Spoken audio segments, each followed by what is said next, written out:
Noong 2015, unang taon ko bilang part-time instructor sa College of Education. Wala pa akong sariling opisina noon kaya madalas akong magstay sa faculty room ng mga alas 7 o alas 8 ng gabi. Nagsimula lang sa simpleng dahilan, kailangan kong tapusin ang lesson plan, mag-check ng papers at maghintay ng mas mahinang internet para makapag-send ng grades.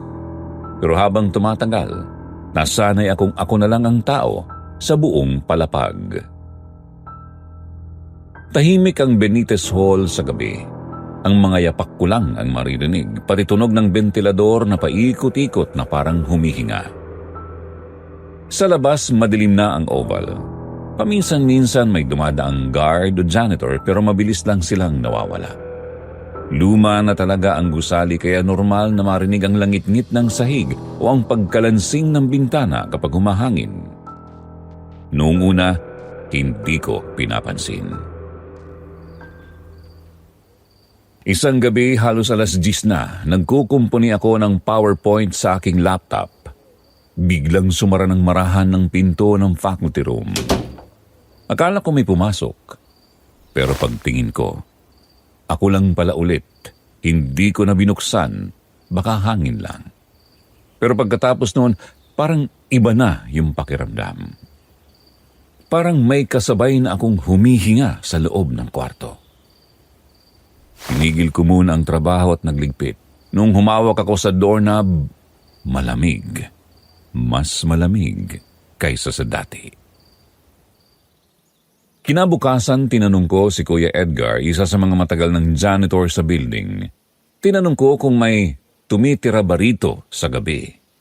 Umiling siya, sabay sabi na madalas daw maramdaman ng mga bagong guro na parang may tao pa sa paligid kahit sarado na ang mga silid. Luma na kasi ang Benitez, ma'am. Marami nang dumaan dito. Sabi niya, sabay ngiti. Hindi ko alam kung biro ba yun o hindi. Pero hindi ko na rin inusisa. Pagbalik ko sa trabaho kinagabihan, sinubukan kong wag isipin. Pero habang nakaupo ako, napansin kong tila may ilaw sa dulo ng hallway. Yung dilaw na bumbilya na matagal nang patay. Parang saglit na umilaw, tapos namatay ulit. Tahimik pa rin ang paligid. Pero pakiramdam ko, may dumaan. Hindi ko man nakita, alam kong may gumalaw. Hindi na ako tumagal. Umuwi ako agad, pero habang naglalakad palabas, hindi mawala sa isip kong parang may nagmamasid sa akin mula sa loob ng gusali. Pag-uwi ko, tinawanan ko lang ang sarili ko. Siguro, pagod lang, guni-guni. Pero kinabukasan, habang naglalakad ako papunta sa building, napansin kong bukas ang ilaw sa faculty room kahit malinaw na ako na ang huling umalis kagabi. Sir Jupiter at sa mga tagapakinig ng Sityo Bangungot, magandang gabi po sa inyong lahat. Ako po si Lea Manalo, 27 taong gulang noong 2015. Nagtuturo ako noon sa College of Education sa UP Diliman sa Department of Foundations of Education. Wala naman akong kakaibang kwento noon. Tutuusin, isa lang akong ordinaryong guro na sinusubukang punan ang mga araw para hindi masyadong maramdaman ang katahimikan sa buhay. Karaniwan ng takbo ng bawat araw ko. Gumigising ako ng alas 5 ng umaga. Nagsasalang ng tubig para sa kape. Tapos hinihintay kumulo. Binubuksan ko ang bintana sa sala para pumasok ang malamig na hangin mula sa oval. Minsan, may maririnig akong mga estudyanteng nagja-jogging. May nagbibisikleta, may nag-aantay ng jeep. Habang tinitimpla ko ang kape, madalas kong maalala si Mama. Ganon din kasi ang ginagawa niya dati. Kape muna bago harapin ng klase. Teacher din kasi siya sa public elementary school sa San Pablo, Laguna, pero pumanaw siya noong taong din yun dahil sa komplikasyon sa baga. Mula noon, nagbago ang tahimik na bahagi ng buhay ko. Mas pinili kong magtrabaho ng mas matagal. Kung dati umuwi ako bago mag-alas 6, naging normal na sa akin ang manatili sa faculty hanggang alas 10 ng gabi. Hindi dahil sa dami ng ginagawa, kundi dahil doon lang ako nakakaramdam ng kapayapaan. Sa gabi, wala nang mga estudyante, wala nang maingay na naglalakad sa hallway. Tanging tunog ng ulan o minsan electric fan lang ang maririnig ko habang gumagawa ng lesson plan o nagre-review ng papers. Madalas kong pinipiling umupo sa may bintana ng faculty lounge. Doon kasi tanaw ang malaking puno ng akasya sa tapat ng Benitez Hall. Luma ng gusali. Sabi ng mga guard, panahon pa raw ng mga Amerikano. Simento, kahoy at mga dingding na nagdadala ng amoy ng lumang libro. Parang may sarili siyang kalendaryo, sariling ritmo ng oras. Sa tagulan may tumutulong tubig sa gilid ng silid-aralan. Sa tag-init naman, naaamoy mo yung pinaghalong alikabok at chalk dust na kumakapit sa hangin. Wala akong bisyo. Wala ring masyadong kaibigan. Marami sa mga kasamahan kong guro ay may pamilya na. Pagkatapos ng klase, agad silang umuwi. Ako nananatili pa rin sa faculty. Minsan nagbabasa, minsan nag-aayos ng module. Ang pakiramdam ko noon mas madali harapin ang trabaho kaysa ang lungkot ng pag-uwi sa bahay na walang boses ni Mama. Doon ko na lang siya kasama. Sa bawat lesson plan, sa bawat red mark sa papel, sa bawat batang nahihirapan sa subject at kailangan ng pangunawa. Minsan habang nagkakape ako sa lounge, naririnig kong nagkwekwentuhan ang ilang estudyante tungkol sa mga kwento ng Benitez Hall. Sabi nila may portrait daw sa third floor na gumagalaw kapag gabi o may babaeng may pulang mata na dumadaan sa hallway. Natatawa lang ako. Sa isip ko baka dahil sa stress o puyat lang nila. Madalas kong sinasabi sa sarili ko. Wala akong panahon sa mga multo. Mas nakakatakot yung deadlines. Pero kahit ganon, may mga sandaling parang may kakaibang lamig sa loob ng gusali. Hindi yung dala ng aircon o ulan kasi isang klase ng lamig na parang may kasabay. Noong una, hindi ko pinapansin. Akala ko dahil pagod ako. Isang gabi ng Setyembre habang bumubuhos ang ulan at unti-unting humihina ang ilaw sa koridor, naiwan akong mag-isa sa second floor ng Benitez Hall. Nakalimutan kong mag-log out sa attendance sheet kaya bumalik ako galing faculty room. Tahimik ang buong building. Pati ang tunog ng ulan parang malayo na lang. May halong lagitik ng anumang kahoy sa sahig habang naglalakad ako papunta sa dulo ng hallway. Nakabukas pa yung ilaw sa may bulletin board pero sa ibang bahagi ng koridor, kumikislap na lang. Parang may sira ang switch. Habang naglalakad ako, napansin ko may mga nakasulat sa chalkboard sa gilid ng katapat ng faculty room. Hindi ko maalala kung may klase doon kanina pero may mga salitang nakasulat na parang hindi gawa ng estudyante. Maestra. Ganun lang, malalaking letra, parang minadali pero sinadyang makita.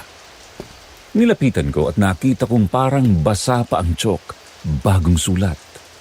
Nilapitan ko palalo, sinubukan kong punasan gamit ang tissue, pero hindi mabura. Para bang nakaukit sa mismong pintura. Naramdaman kong medyo kinilabutan ako. Hindi dahil sa takot, kundi sa sobrang katahimikan ng paligid. Napatigil ako saglit tapos natawa. Siguro may nagbibiro lang, sabi ko sa sarili ko. Pero bago ako tuluyang lumabas, napansin kong bukas ang pinto ng storage room sa dulo. Karaniwan itong nakakandado. Nung gabing yun, bahagyang nakaawang. Hindi ko na sana papansinin pero may aninong dumaan sa loob. Mabilis lang, parang saglit na pagdulas ng ilaw. Napahinto ako. Nakiramdam. Wala naman akong narinig pero parang may humaplos sa hangin. Isang amoy ng lumang papel, lumang damit at alikabok. Ganito siguro yung sinasabi nilang amoy ng panahon. Agad kong pinatay ang ilaw sa koridor at lumabas ng gusali. Sa labas, malakas pa rin ang ulan, kaya nagtakip ako ng bag sa ulo at tumakbo papunta sa gate. Pero habang naglalakad ako palayo, hindi ko maiwasang lumingon. Nakita kong may liwanag pa rin sa second floor, isang dilaw na kumikislap tapos biglang namatay.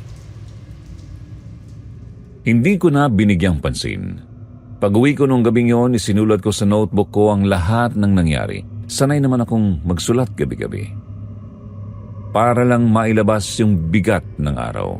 Pero simula nun, hindi ko na siya nabuksan ulit. Parang ayokong maalala, pero hindi rin naman makalimutan. At kaya ko sinusulat lahat ito, gusto ko lang maibahagi kung paano nagsimula ang lahat.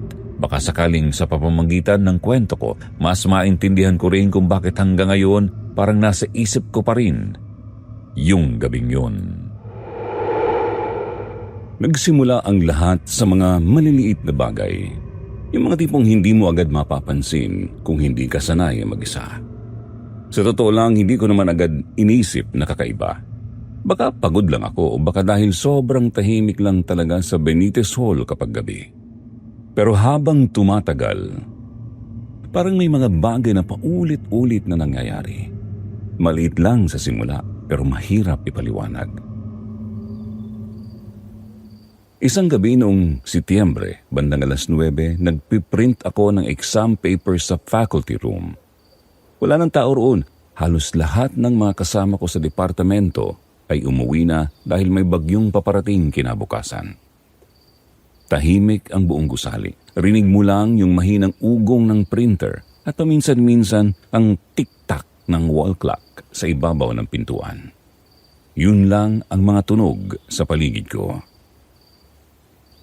Habang nag-aabot ako ng papel sa printer, may naramdaman akong dumampi sa balikat ko. Hindi hangin, hindi rin static electricity. Parang kamay. Banayad pero malinaw. Napalingon ako.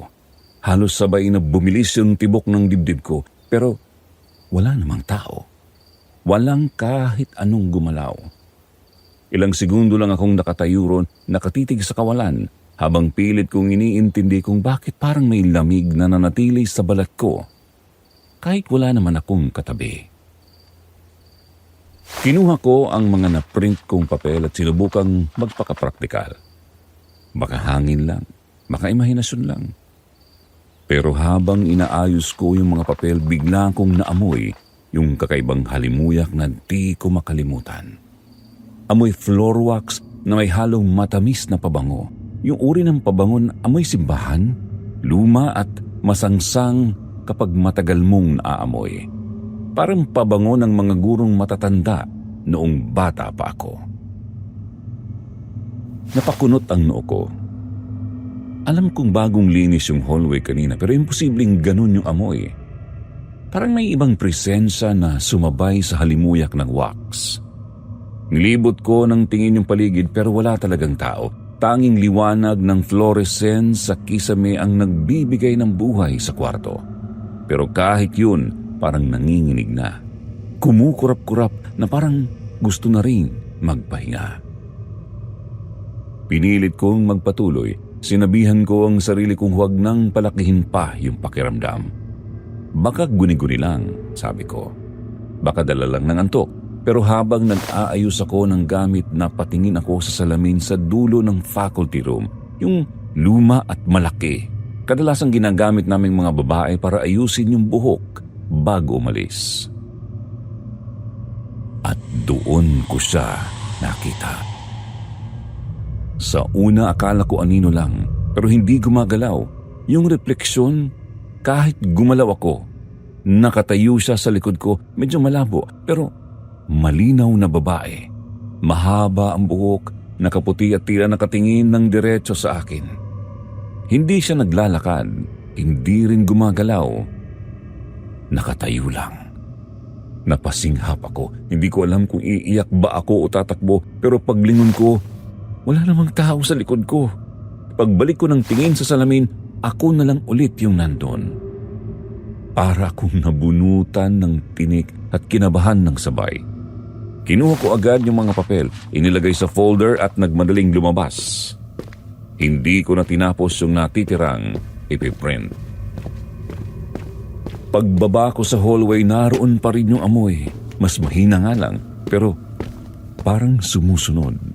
Sa bawat hakbang ko, naririnig ko yung sariling tunog ng sapatos ko sa sahig. Wala naman dapat kakaiba ron. Pero sa gitna ng katahimikan, may maririnig kang parang sumasabay na isa pang hakbang. Mabagal, magaan, parang sa takong. Huminto ako sandali. Tumigil din yung tunog. Naglakad ulit ako at sumabay na naman. Hindi ako lumingon, hindi ko kinaya, diretso lang ako hanggang sa makalabas ng gusali. Kinabukasan, sinubukan kong mag-isipin yung nangyari. Nagpakabisi ako sa klase, sa pag-check ng papers, sa paggawa ng modules. Naging normal ulit ang lahat. O kahit yun ang pinilit kong paniwalaan. Pero mula noon, parang may kung anong pagbabago sa paligid. Madalas kong marinig ang mga papel sa faculty table na parang gumagalaw mag-isa kahit walang bintanang bukas. Minsan sa kalagitnaan ng pagtuturo, maririnig kong parang may naglalakad sa hallway kahit sarado yung mga silid. Kapag nagtanong ako sa guard, sasabihin nilang baka janitor lang. Pero madalas, wala naman daw silang nakikita. Isang araw habang pauwi ako, napatingin ako sa malaking portrait ng dekana sa hallway. Matagal na yun dun. Sabi ng mga guard, gawa pa raw noong panahon ng Amerikano. Sa totoo lang, hindi ko siya pinapansin noon. Pero simula nang mangyari yung insidente sa salamin, parang napapadalas yung paglingon ko ron. Di ko may paliwanag kung bakit, pero sa tuwing dadaan ako parang nakatingin siya ng diretso sa akin. Hindi yung tipong sinusundan ng mata, pero yung pakiramdam na may bigat yung tingin niya. Sabi ng mga kwento, yung abo raw ng dekana ay hinalo mismo sa pintura ng portrait, kaya raw may buhay yung larawan. Wala akong balak maniwala, siyempre. Nakakatawa, sabi ko lang sa sarili ko. Pero kahit anong tawa ko, tuwing dadaan ako ron, hindi ko maiwasang mapansin na parang iba na yung itsura ng mga mata niya. Parang mas malinaw, parang mas may buhay. Habang lumilipas sa mga araw, mas nagiging pamilyar na sa akin yung amoy na yun, yung floor wax na may halong pabango. Minsan naaamoy ko siya kahit sa labas ng faculty, minsan sa CR, minsan sa hagdan. Parang palaging may kasabay akong hindi nakikita. Napansin ko ring mas madalas akong mapatingin sa paligid bago umalis ng kwarto. Para bang may hinihintay ako o baka may iniiwasan. Di ko naman yun sinasadya, pero sa tuwing papalapit na ang dilim, parang kusang naninikip ang aking dibdib. Minsan, habang nag-aayos ako ng gamit, napansin kong may papel na nalaglag sa sahig. Nang pupulutin ko sana, nakita kong parang may aninong dumaan sa gilid ng pintuan. Mabilis lang, parang hangin, pero malinaw sa gilid ng paningin. Napatigil ako. Nakatitig lang sa bukas na pinto hanggang sa maramdaman kong unti-unting namamasa yung palad ko sa pawis. Pag-uwi ko nung gabing yon, isinulat ko sa notebook ko ang lahat ng nangyari. Sanay naman akong magsulat gabi-gabi para lang mailabas yung bigat ng araw. Pero simula nun, hindi ko na siya nabuksan ulit. Parang ayokong maalala, pero hindi rin naman makalimutan. Sa mga sumunod na linggo, mas naging madalas ang mga ganitong insidente. May mga pagkakataong mararamdaman kong parang may umiihip ng malamig na hangin sa batok kahit sarado lahat ng bintana. Hanggang sa dumating yung araw na inakala kong ordinaryong bagyo lang ang problema. Bumuhos ang ulan buong hapon at halos lahat ng klase ay sinuspindi. Pero gaya ng nakasanayan, nagpaiwan pa rin ako sa Benitez Hall. Gusto ko kasing matapos yung exam papers bago umuwi. Ayoko nang may naiipon at sa isip ko, mas mabuti nang magtrabaho habang maulan kaysa nakahiga sa kama na may iniisip pa ring mga di matapos-tapos na gawain. Pero habang papalapit ang gabi, napansin kong kakaiba ang katahimikan ng gusali. Wala nang kahit na sinong naglalakad sa hallway, wala na ring mga ilaw sa ibang kwarto. Ako na lang. Ako na lang ulit. Hindi ko inisip na dahil sa ulan, hindi na ako makakalabas ng gusali hanggang madaling araw.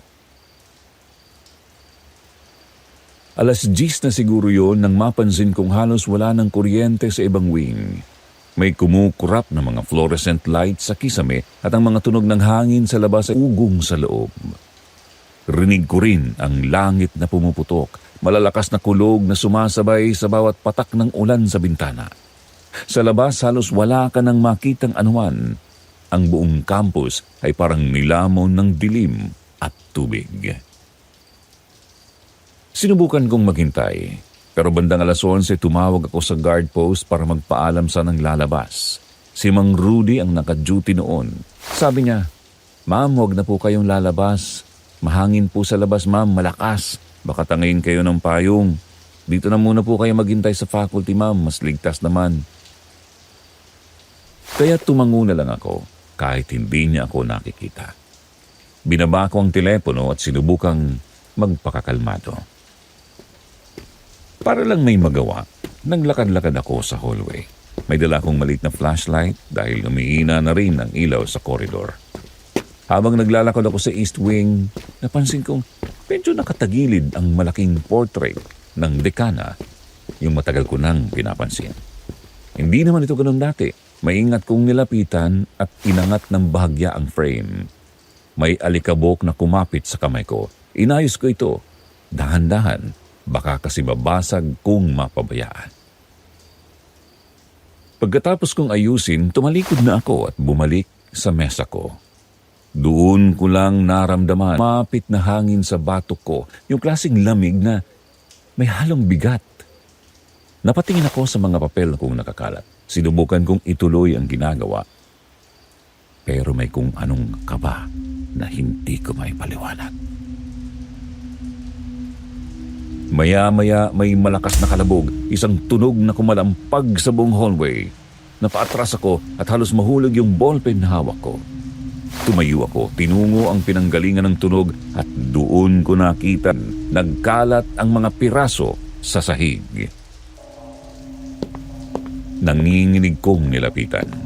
Ang ilaw sa kisame ay parang kumukurap palalo at sa bawat pagpatay din nito parang nagbabago ang itsura ng painting.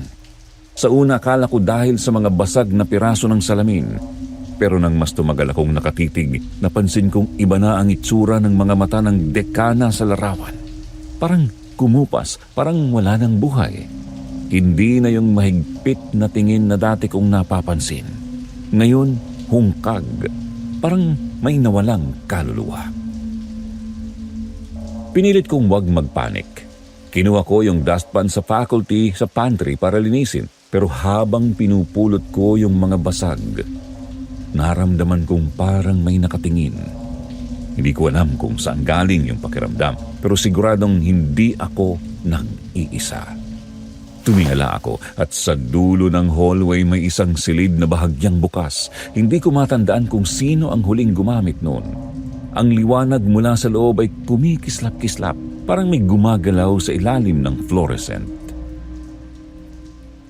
Hindi ko na tinuloy ang paglapit. Binilisan ko na lang ang pag-ayos. Inilagay sa tabi ang frame at bumalik sa faculty room.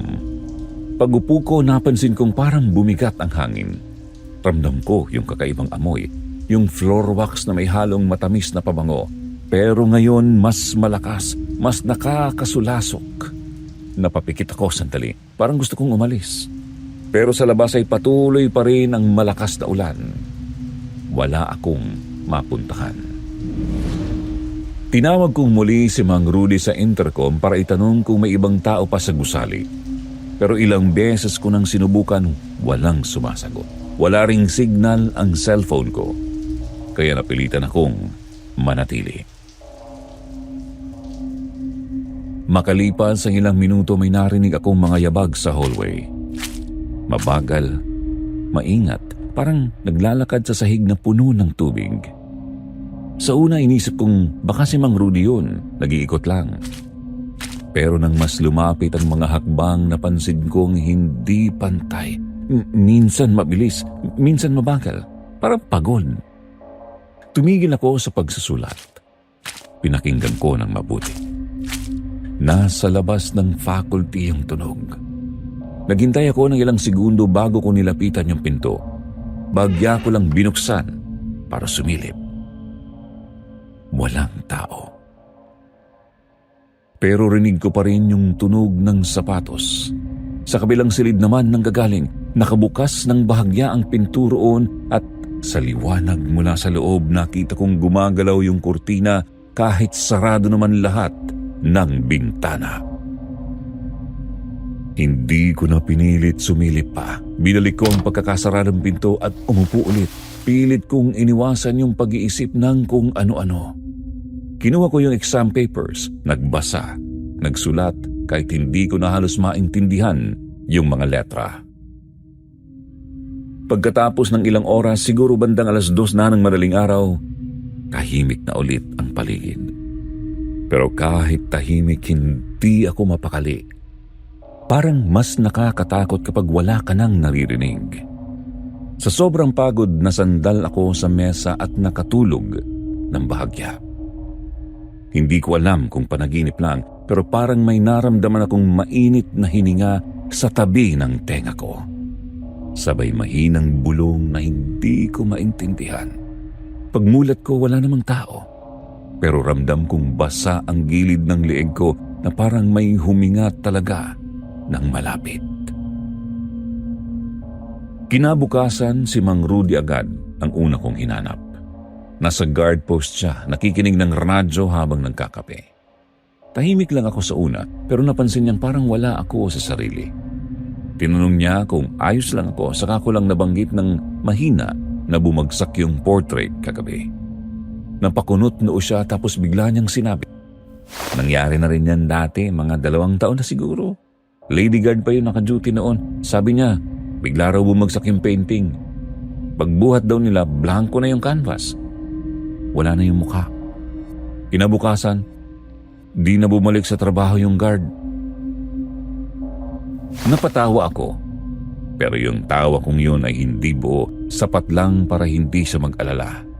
Pero sa loob-loob ko may kumurot na takot, lalo na nung sinabi niyang, pareho raw yung amoy noon, ma'am, parang pabango na luma na amoy wax. Hindi na ako nakasagot. Pagbalik ko sa faculty, tinakpan ko na lang ng lumang tela yung sirang portrait. Pero mula noon, parang hindi na ako mapakali kahit maghapon. Sa bawat pagdaan ko sa hallway, pakiramdam ko may mga matang nakatingin mula sa mga bintana. Minsan kahit maliwanag pa, mararamdaman kong para may dumadaang hangin sa batok o kaya'y may biglang lilipad na papel mula sa aking mesa. At sa tuwing mag-isa na lang ako, palaging naroon yung amoy na yun, yung pabango na hindi ko makalimutan. Isang gabi habang nag-aayos ako ng gamit, rinig ko na naman yung tunog ng takong. Mabagal, malinaw, parang naglalakad sa kabilang silid. Akala ko sa ulan lang nang gagaling, pero nang tumigil yung ulan, tuloy pa rin yung tunog. At sa pagitan ng mga hakbang, Sir Jupiter, parang may mahinang tawa akong narinig. Hindi yung tawang masigla o galit, parang mahina lang pero malinaw. Parang galing sa babaeng hindi mo makita. At doon ko hindi lang ito kwento ng pagod o imahinasyon. May kung anong nakatingin sa akin, may kung anong nananatili sa Benitez Hall na ayaw akong paalisin. Pagkatapos ng gabing yun, hindi na muling naging pareho ang pakiramdam ko sa loob ng Benitez Hall. Hindi naman ako agad natakot o siguro tinatakpan ko lang. Nung una, inisip kong pagod lang ako o baka dahil hindi ako nakatulog ng maayos dahil sa bagyo. Pero habang lumilipas ang mga araw, napansin kong parang may naiwan sa akin mula sa gabing yun. Parang kahit saan ako magpunta sa gusali, bit-bit ko pa rin yung malamig na hangin na yun sa batok. Hindi ko alam kung takot ba yun o kaba lang na ayaw mawala. Lumipas sa mga linggo pero imbis na humupa, parang mas naging mabigat ang paligid. Kapag umaga, normal naman lahat. Maingay mga estudyante, nagkakape sa hallway, nagtatawanan sa labas ng faculty. Pero kapag nagsisimula ng humina ang araw, unti-unting nag-iiba ang kulay ng ilaw sa loob ng gusali. Parang may dumidilim na bahagi na hindi mo naman makita, pero mararamdaman mo. Ang mga anino sa pader ay nagiging mas mahaba, mas mabigat. At ako, habang nakaupo sa harap ng desk ko, napapansin kong mas madalas na akong tahimik. Wala na yung sigla na dati kong nararamdaman sa pagtuturo. Kahit ang boses ko parang nagiging mabagal, gaya ng oras sa Benitez Hall kapag gabi. Madalas kong suotin ang lumang cardigan ng mama ko kahit tirik na tirik ang araw. Hindi ko alam kung para saan. Siguro kasi sa tuwing suot ko yun, parang naroon siya, yung nanay ko. Parang may humahawak sa braso ko, nagpapaalala na may kasama ako. Kahit wala naman. Nung una nakakatulong, pero kalaunan napansin kong pati yung tela ng cardigan ay nagkakaroon ng amoy ng gusali. Yung halong alikabok, floor wax at lumang pabango. Minsan nga kahit wala na ako sa school, parang dala ko pa rin yung amoy na yun hanggang dorm. Sa faculty lounge, may pinto roon na laging nakabukas. Lagi ko yung sinasarado bago umalis. Pero pagbalik ko kinabukasan, nakabukas na ulit. Una inisip kong baka yung janitor lang. Pero minsang magtanong ako kay Mang Rudy, sabi niya, "Wala naman pong pumapasok doon, ma'am. Sira na kasi yung ilaw sa loob, hindi ginagamit." Hindi ko na siya sinagot. Hindi ko rin alam kung gusto ko talagang malaman. Dumating ang isang gabi na kailangan kong magpasa ng grades. Naiwan akong mag-isa sa lounge halos 9:00 na ng gabi. Ang lamig, parang may hamog sa loob. Nakaharap ako sa laptop at sa gilid ng mata ko napansin kong kumikilos yung kurtina kahit sarado lahat ng bintana. Napatigil ako sa pagtatype. Hindi ko na rin sinubukang sumilip. Pero sa mismong salamin ng cabinet parang may kulay pula akong nakita. 2 bilog na nagniningning sa dilim. Hindi ako makagalaw. Parang may nakatingin mula sa likod ko. Pinilit kong kumurap at nang muling dumilat, wala na naman. Pero nanatili yung bigat sa dibdib ko. Hindi ko alam kung mas gusto kong nakikita o hindi. Kinabukasan, absent ako. Hindi ko kaya pumasok. Nasa dorm lang ako buong araw, nakahiga, nakatitig sa kisame. Pero kahit anong pilit kong ipahinga, parang hindi ko maiwan yung gusali. Parang dala ko siya. Sa bawat pikit ko, naririnig kong parang may kumakaluskos sa loob ng utak ko. Mahina lang pero malinaw. Parang may awitin. Hindi ko maintindihan ang salita pero parang tinig ng babae. Mahaba ang bawat hininga. Paulit-ulit ang himig. Minsan, napapatigil ako sa pagitan ng paghinga kasi pakiramdam ko kung makikinig pa ako ng mas matagal, baka maintindihan ko kung ano yung sinasabi niya. At yun ang mas nakakatakot. Ang bahagi ng sarili kong gustong makinig. Sa mga sumunod na araw, mas madalas na akong tahimik sa klase. Napapansin ng mga estudyante ko, lalo na si Julia, isa sa pinakamasipag kong estudyante. Nilapitan niya ako minsan at tinanong kung ayos lang ako. Sabi ko naman, "Oo, medyo pagod lang." Hindi ko kayang sabihin na tuwing nagsusulat sila ng sagot sa papel, naririnig kong parang may humihinga sa pagitan ng mga pahina. Na tuwing tumatawa sila parang may ibang tunog na sumasabay. Isang tawa na hindi galing sa kanila. Hindi ko alam kung kailan nagsimula pero napapansin kong palaging may isang silyang nakalabas sa hallway sa tuwing dadaan ako. Iisa lang ang itsura. Lumang upuan, may gasgas sa paa. Tuwing tatayo ako para ayusin, nawawala naman kinabukasan.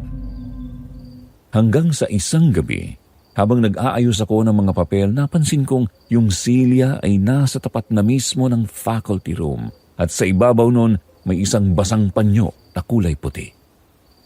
Pinulot ko pero malamig. Basa pero walang amoy. Wala ring pangalan. Iniwan ko lang sa mesa ni Sir Agbayani at hindi ko na ginalaw. Pag-uwi ko, dala ko pa rin yung pakiramdam na may hindi ako dapat nahawakan. Simula noon, halos gabi-gabi akong nagigising sa gitna ng tulog. Laging pareho, madilim, tahimik, at may mahinang tunog ng paglakad sa labas ng dorm. Minsan parang may kumakatok sa pintuan ng kwarto ko. Isang katok lang, mahina, pero sapat para magising ako ng tuluyan. Noong una tumitingin pa ako sa peephole, pero nang minsang wala akong makita, hindi ko na inulit. Kaya ngayon tuwing naririnig ko yung katok, pinipikit ko na lang ang mata ko ng mahigpit. Pinipilit kong maniwala na hangin lang o kapitbahay. Pero sa loob-loob ko, alam kong hindi hangin ang marunong kumatok ng ganun kadahan-dahan.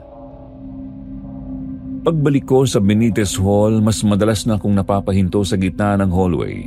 Hindi dahil may naririnig ako, kundi dahil parang may kulang. Parang may lugar na dati kong nadaraanan pero ngayon ay iba na ang itsura. Ang mga dingding, mas dilaw, mas makintab, pero walang buhay. Ang larawan ng dating dekano sa koridor parang nagbago ang pagkakakabit. Mas nakayuko, mas malamig ang mga mata. May mga araw na nagtataka ako kung may nag-aayos ba talaga ng maintenance o baka ako lang yung nakakakita. Hindi ko alam kung alin ang mas nakakatakot, ang isipin na may multo o ang isipin na ako na mismo yung nagkakaganito. Habang sinusulat ko ito, Sir Jupiter, naiisip ko kung ganun pala talaga kapag unti-unti kang kinakain ng takot. Hindi ito yung sigaw o takbuhan.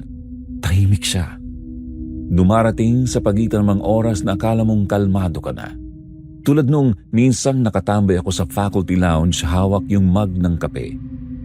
Napansin kong yung mug may bitak. Hindi ko alam kung kailan yun nangyari. Tiningnan ko ng matagal at sa loob ng bitak parang may guhit na pula. Maliit lang pero malinaw. Pinikit ko ang mata ko, pero kahit saan ako tumingin, yung guhit na yun parang nasa likod ng talukap ko.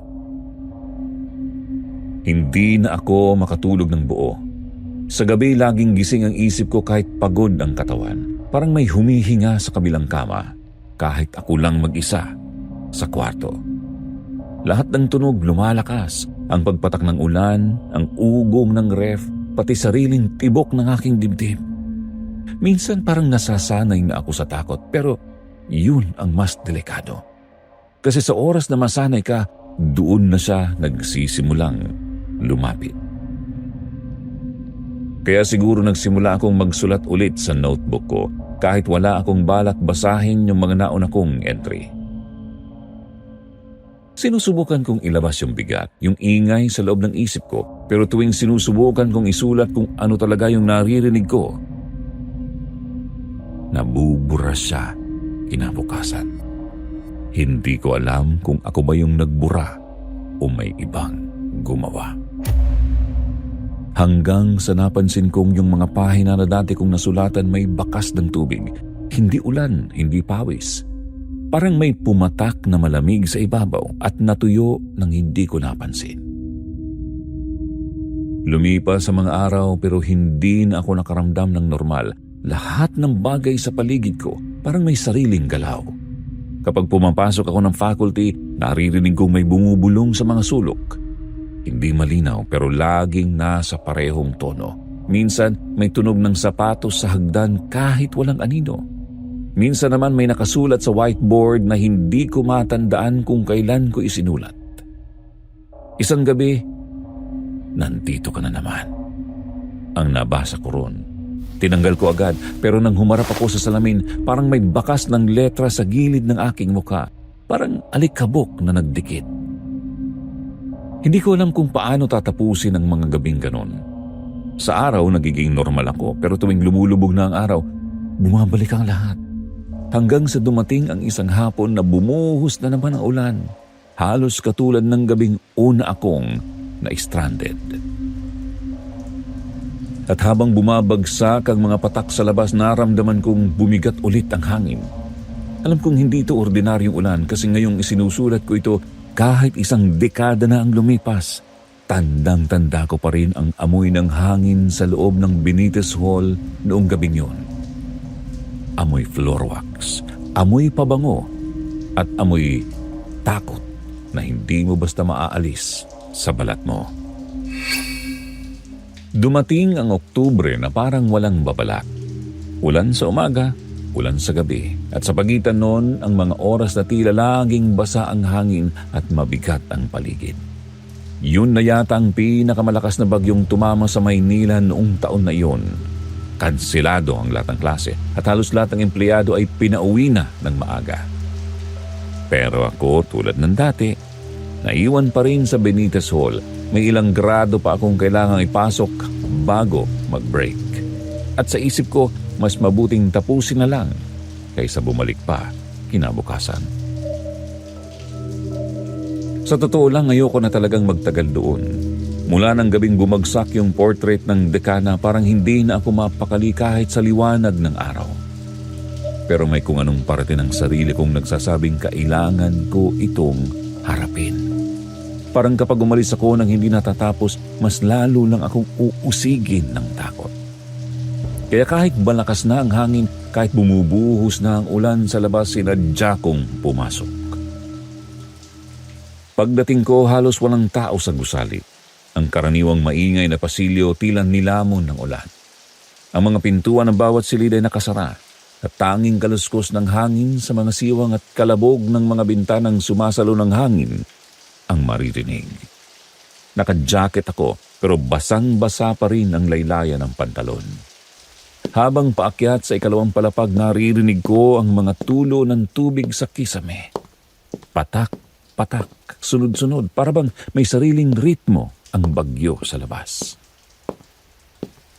Pagdating ko sa faculty room, binuksan ko agad ang ilaw pero parang masyado nang maputla ang liwanag. Lahat ng anino ay humahaba at ang bawat sulok parang may nilalaman. Nagsimula akong mag-sort ng mga papel. Pilit pinapakinggan ng sariling paghinga para lang may mas madinig bukod sa ulan.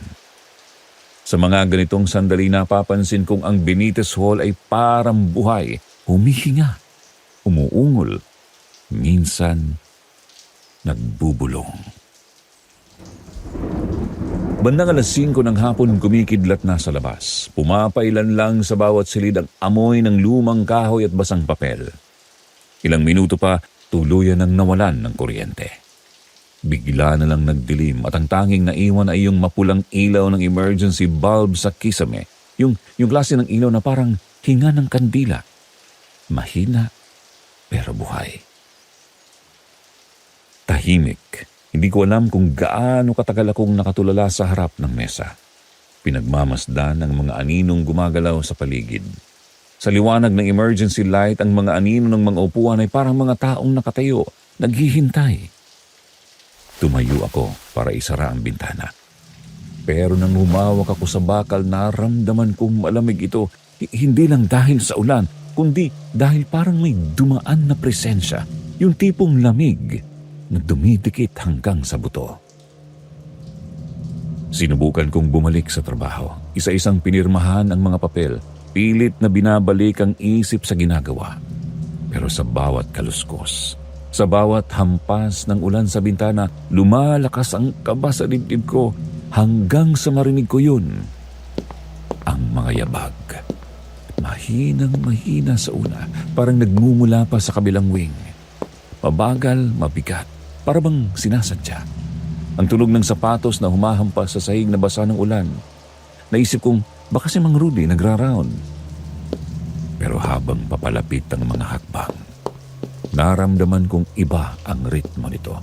Hindi bantay. Minsan mabilis, minsan mabagal. At nang tuluyang huminto, doon ko lang napansin kung saan mismo ito tumigil. sa tapat ng pinto ko. Wala akong narinig na katok, wala ring salita, wala kahit anong senyales ng tao. Tanging ulan lang sa labas at ang mabagal kong paghinga. Gusto kong sumigaw para itanong kung sino pero walang lumabas sa bibig ko. Sa halip, tumayo ako at dahan-dahang lumapit sa pinto. Parang napakabigat ng bawat hakbang. Parang ayaw akong paglapitin ng sahig. May maliit na bintana sa itaas ng pinto. Yung salamin na sinisilipan kapag may kumakatok. Inabot ko ito at sinubukang silipin. At sa sandaling yun, Sir Jupiter, parang huminto ang lahat. Puro pula at hindi ko maintindihan kung saan nanggaling, pero ang nakita ko ay parang mga matang nakatitig pabalik sa akin. Hindi ito galing sa ilaw, hindi rin sa refleksyon. Mga matang galit, malalim at parang puno ng tubig. Hindi ko na alam kung gaano ako katagal nakatitig. Ang alam ko lang, biglang parang may humawak sa dibdib ko. Mahigpit, mabigat at napasigaw ako, pero walang tunog na lumabas. Parang nalunod ang sigaw ko sa hangin. Napaatras ako, halos madulas sa sahig. Nanginginig ang mga kamay ko at ilang segundo lang sabay sa kidlat. Muling lumiwanag ang buong silid. Bumalik ang kuryente. Paglingon ko sa pinto, wala na roon ang kahit anong imahe. Wala ng pula, wala ng anino, wala ng mga mata.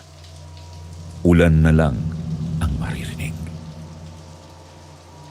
Pero sa gitna ng ingay ng bagyo, may kakaibang humalo. Isang mahinang tunog, parang pagtawa na halos hindi mo marinig. Pero alam mo nandoon. Hindi ko alam kung sa isip ko lang o talagang may tumatawa sa kabilang panig ng pinto. Naupo ako sa sahig, nakasandal sa mesa. Pilit pinapakalma ang sarili. Naramdaman kong tumutulo ang pawis ko kahit malamig ang paligid. Ang mga kamay ko nanginginig pa rin pero hindi ko magawang umalis. Sa labas tumatama ang ulan sa mga bintana na parang libo-libong daliri na kumakatok. Naisip kong tumawag muli kay Mang Rudy pero naalala kong bumagsak na ang linya ng telepono. Sinubukan kong gamitin ang cellphone ko pero walang signal. Wala rin akong marinig sa labas ni isang tao. Tanging sarili kong hinga at ang ulan. Hindi ko alam kung ilang minuto o oras ang lumipas, pero habang nakaupo ako roon, pakiramdam ko unti-unting lumiliit ang mundo. Parang lahat ng espasyo sa paligid, unti-unting sinasakop ng malamig na presensya. Minsan mararamdaman kong parang may dumadaan sa likod ko. Minsan may biglang lilindol na parang may nahulog. Pero sa tuwing ililingon ako, wala. Wala kahit ano. Hindi ko na maalala kung gaano katagal akong nakatulala sa faculty room pagkatapos ng araw na yun. Ang mga ilaw tila mas mapusyaw, ang tunog ng orasan sa dingding mas mabagal at bawat paghinga ko, parang may kasamang takot na hindi ko na kayang itago. Naisip kong baka kailangan ko lang ng tao, kailangan ko lang ng may kausap, kahit sino. Kaya kinuha ko ang cellphone ko, nag-text kay Mang Rudy. Mang Rudy, nandito po ba kayo sa East Wing? Walang sagot, kaya nag-reply ulit ako makalipas ang ilang minuto. Sarado na po lahat, ako na lang po dito, baka po pwedeng samahan ako. Tahimik, walang kahit scene. Ang tanging narinig ko lang ay ang mahinang hampas ng hangin sa bintana at ang ugong ng fluorescent light sa kisame na parang humihinga rin. Lumipas ang ilang minuto bago ko naramdaman yung biglaang takot na hindi ko maipaliwanag. Yung uri ng takot na nagsisimula sa sikmura bago umakyat sa dibdib. Parang may mata na nakatingin sa akin mula sa labas. Kaya agad kong kinuha ang bag ko at naglakad papunta sa hallway. Ang Benitez Hall kapag gabi ibang-iba sa umaga. Ang mga pader na puno ng poster at grade charts sa araw ay parang basang papel kapag tinamaan ng ilaw ng emergency bulb. Ang bawat yapak mo parang sinasalubong ng isa pa, kasabay, hindi sumasabay. Sa dulo ng hallway may ilaw pa sa janitor storage. Si Mang Rudy siguro, naisip ko. Lumapit ako, maingat, pinipilit huwag gumawa ng ingay. Habang papalapit na amoy ko yung lumang wax na lagi niyang ginagamit tuwing madaling araw. Pamilyar, parang ligtas. Kumatok ako ng marahan. Mang Rudy, tawag ko pero tahimik lang. Tinulak ko ng bahagya ang pinto. Bukas pala. Walang tao sa loob. Nakahilera lang ang mga timba, map at mga lumang basahan, pero may isa akong napansin. Yung uniforme niya nakasabit pa rin sa dingding, malinis, nakafold ng maayos. At sa tabi nito may lumang ID na medyo kupas na ang litrato. Kinuha ko yun.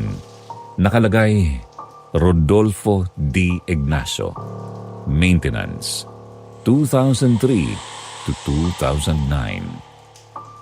Hindi ko agad naintindihan. Baka lumang ID lang. Baka nawala lang yung bago. Pero sa gilid ng ID, may maliit na papel na nakadikit. Parang memorial tag. Nakalagay doon, "In loving memory of our colleague." At doon ko nabitawan ng ID. Parang sabay-sabay nagtayuan ng balahibo sa buo kong katawan. Lumapit ako sa pinto pero bigla itong sumara ng malakas. Akala ko hangin pero wala namang bintana ron. Ilang beses kong sinubukang buksan, nanginginig na ang mga kamay ko hanggang sa maramdaman kong may malamig na hangin na lumabas mula sa ilalim ng pinto. Hindi ko alam kung umiiyak ako o nangangatog lang pero ramdam kong parang may nakatayo sa likod ko. Hindi ko na tiningnan, hindi ko na kayang tumingin. Tumakbo ako palabas ng hallway, bit-bit ang bag, bit-bit ang kaba. Ang bawat hakbang ay parang nagiging mas mabigat na parang may humihila sa hangin. Pagdating ko sa lobby, may janitor na nakasombrero, naglilinis. Nilapitan ko agad siya at halos hindi na ako makahinga. "Kuya, nandito po ba si Mang Rudy? Yung matandang maintenance po, yung medyo kalbo?" Tumingin lang siya sa akin sandali. Pagkatapos ay napailing. "Ma'am, wala pong Rudy na naka-duty ngayon. Matagal na pong wala yun. Kung yung sinasabi niyong Mang Rudy, patay na po yun, mga ilang taon na rin. Dito rin po siya inatake sa may East Wing." Hindi ko alam kung ano ang mas nangingibabaw sa katawan ko noon. Lamig, takot ba o pagkalito? Parang hindi ko maramdaman ang bigat ng katawan ko na parang naglalakad ako sa hangin. Hindi ko na rin maalala kung paano ako nakarating sa faculty room ulit, basta ang alam ko lang. Umupo ako sa mesa ko at inilapag ang ID ni Mang Rudy sa ibabaw ng notebook ko at tumitig lang doon ng matagal. Parang lahat ng ingay ng ulan sa labas, ng hangin, ng mga fluorescent light naghalo-halo hanggang sa isa na lang ang natira. Isang mahinang tinig sa loob ng isip ko na parang humihingi ng tulong. Hindi ko alam kung totoo at hindi ko na rin alam kung ako lang ba talaga yung naririnig yun.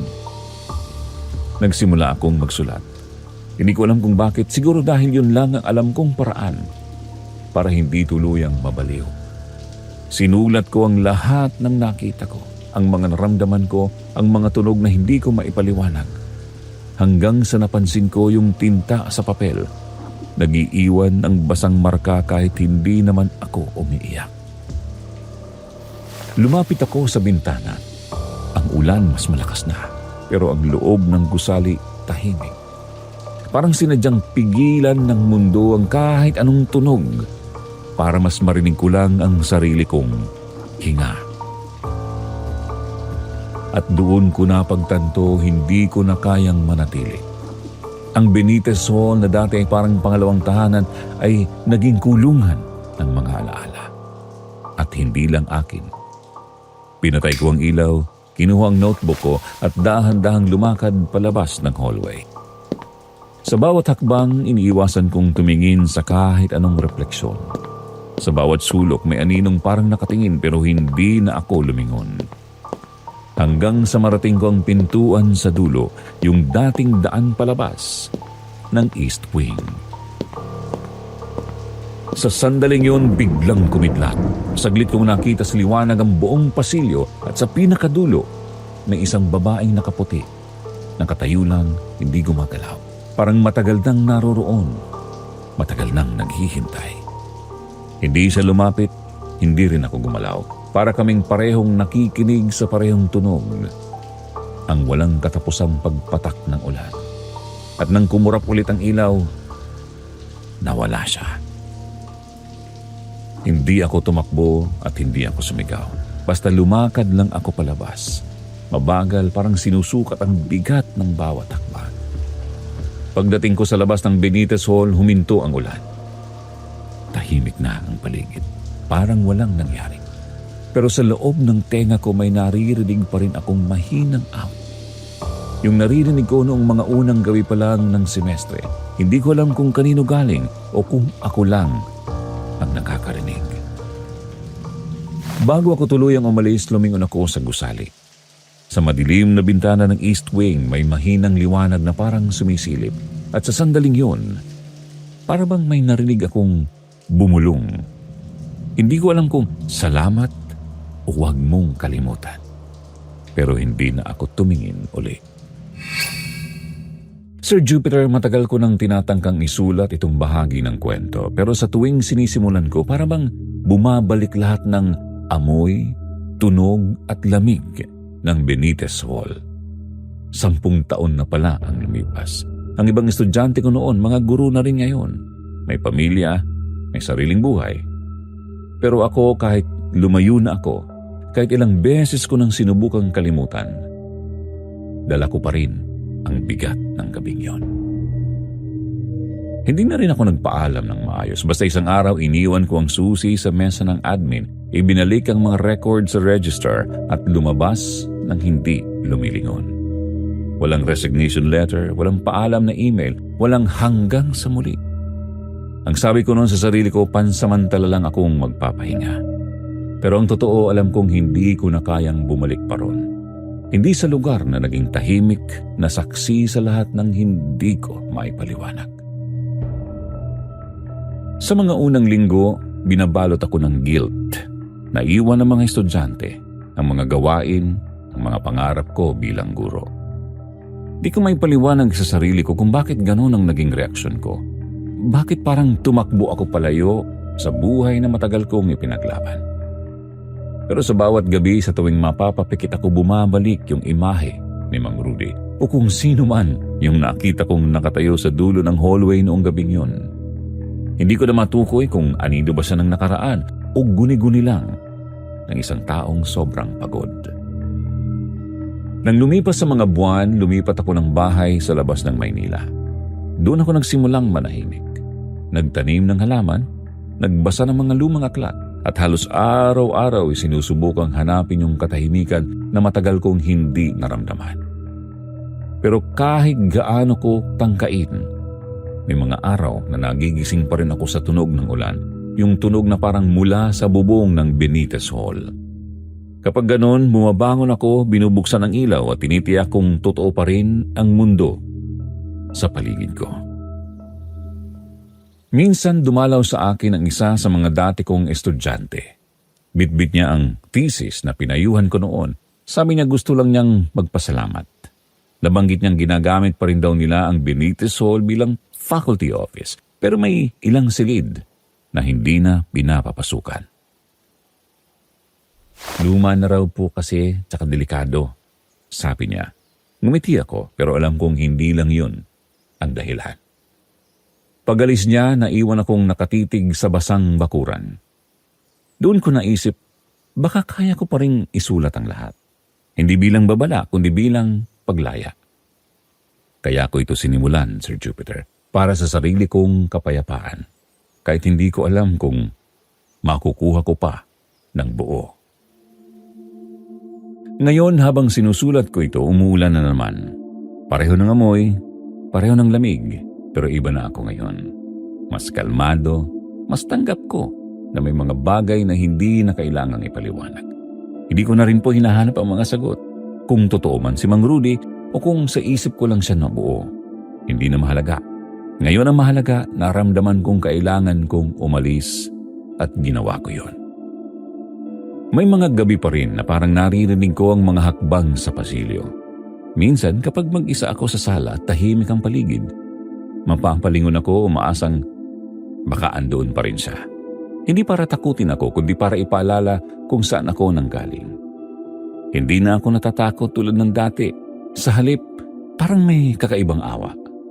Baka pareho lang kaming napagod, pareho lang na naiwan sa lugar na ayaw ng bitawan ng panahon. Isang buwan bago ko ito sinulat, nagpunta ako ulit sa campus. Di ko alam kung anong nagtulak sa akin, pero parang kailangan ko lang makita kung totoo pa rin ang lahat ng pinaniniwalaan kong nangyari. Ang Benitez Hall, mas luma na ngayon. May mga bahagi ng sarado, may mga karatulang for renovation. Tahimik pa rin, pero iba na ang pakiramdam. Hindi na ganun kabigat. Lumapit ako sa faculty board kung saan ko huling binura ang pangalan ko. Wala na ron ang lumang listahan. Pinalitan na ng digital printout. Pero sa isang sulok ng bulletin board, may nakapaskil na larawan. Reunion daw ng mga alumni. At doon sa bandang gilid ng litrato may lalaking mukhang pamilyar. Balingkinitan, may suot na uniforme ng maintenance staff. Hindi ko alam kung ilusyon lang ng mata. Pero sa bawat paglapit ko parang mas malinaw na nakangiti siya. Hindi ko na tinapos po ang pagtingin. Lumabas ako sa building, huminga ng malalim at sa unang pagkakataon matapos ang matagal na panahon. Walang kaba, walang bigat, walang anino sa likod ko. Sir Jupiter, kung may natutunan ako sa lahat ng ito, siguro ito yun. May mga lugar na hindi natin kailangang baguhin o intindihin. Kailangan lang nating pakawalan. Hindi lahat ng sugat kailangang lunasan at hindi lahat ng tanong may sagot na kaya nating tanggapin. Ngayon, nagtuturo na akong muli, pero sa maliit na eskwelahan sa probinsya. Mas tahimik, mas maliwanag, mas payapa. Wala nang mahabang pasilyo, wala nang lumang portrait sa dingding, at wala nang yabag sa dilim. Pero minsan kapag nagkakagulo ang ulan sa bubong at napapatigil ako sa gitna ng klase, may bahagi sa akin na pumabalik. Hindi para matakot, kundi para maalala. Ang mga mata na pula, ang yabag, ang malamig na hangin, lahat yun parte na lang ng isang alaala na unti-unting kumukupas. Pero alam kong habang buhay na mananatili sa akin ang gabing yon. Hindi bilang bangungot, hindi bilang paalala kung gaano kahalaga ang marinig muli ang sarili kong tinig matapos ang katahimikan. Kung sakaling may makarinig pa rin ng mga yabag sa Benitez Hall sa mga susunod na taon, sana alalahanin nila na minsan may isang gurong nanatili ron hanggang hindi na niya kaya. At sana pag narinig nila ang ulan sa labas ng lumang bintana, maalala nila na minsan may mga kaluluwang kailangan lang tulungan na makaalis. At kung sakali mang marinig mo ito, Mang Rudy, salamat sa gabay, sa takot, sa paalala. Sa wakas, makakapahinga na ako. Mga